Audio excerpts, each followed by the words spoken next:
वो लड़किया इनकर का लागल बाबूजी? साली लगेली। सपना देखनी सीरी देवी के और लगा तो बिया हुई फूलन देवी से। चुप। का हो बबलू? अरे गोड़ लगा तनी चच्चा। अरे खुश रहा खुश रहा। कावन नहीं रहू। अरे आवा लोगन आवा बैठा। हाँ चला चला। बैठी। अरे तू बैठा ना। बैठे ये हमार ससुर बड़ा चच्चा। अच्छा अच्छा। जोखू यादव।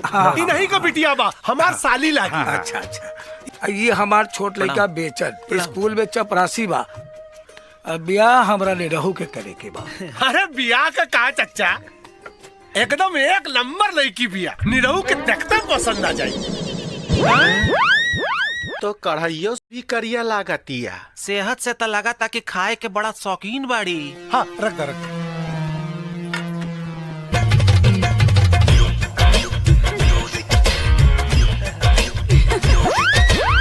का चच्चा कैसा लागल लड़की? निरहू बेटा कैसा लागल? लड़की बहुत बढ़िया बा। बढ़िया बा। हाँ बहुत बढ़िया बा। तोहरा के वह लड़की में कोनो खोट ना दिखाई देहलस? खोट?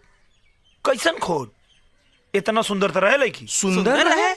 हाँ का न लाखन भैया, दुनिया के हर लड़की सुंदर हो काहे कि हर लड़की एक दिन माई बनेली और माई से सुंदर है दुनिया में के हो सके। अरे का बात बा, कितना बढ़िया विचार बा निरहू का ये चच्चा है। तो शादी पक्का समझी ना? अरे हमारा तरफ से बिल्कुल पक्का। का पक्का बा? हम शादी ना करब।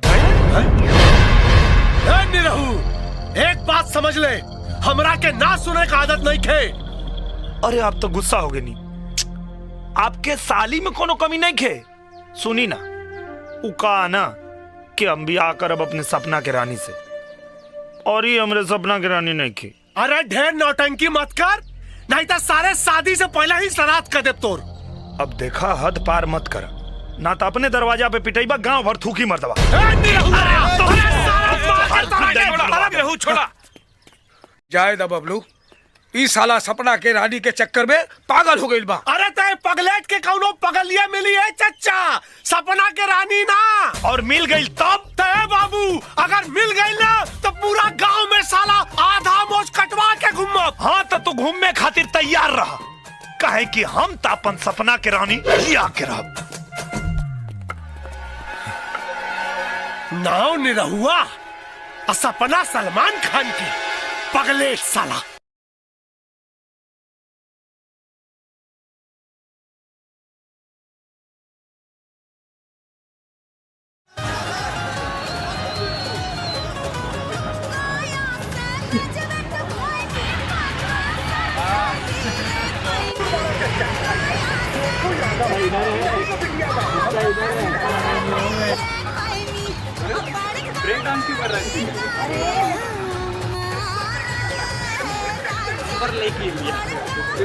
एक नंबर लेके एकदम एक नंबर लड़की दिया। निरहू के देखते पसंद आ जाए।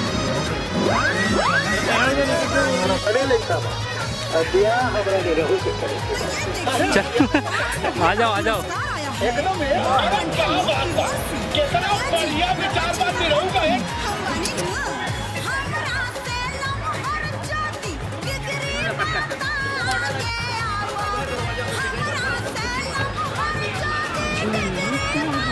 डोजर लेंगे।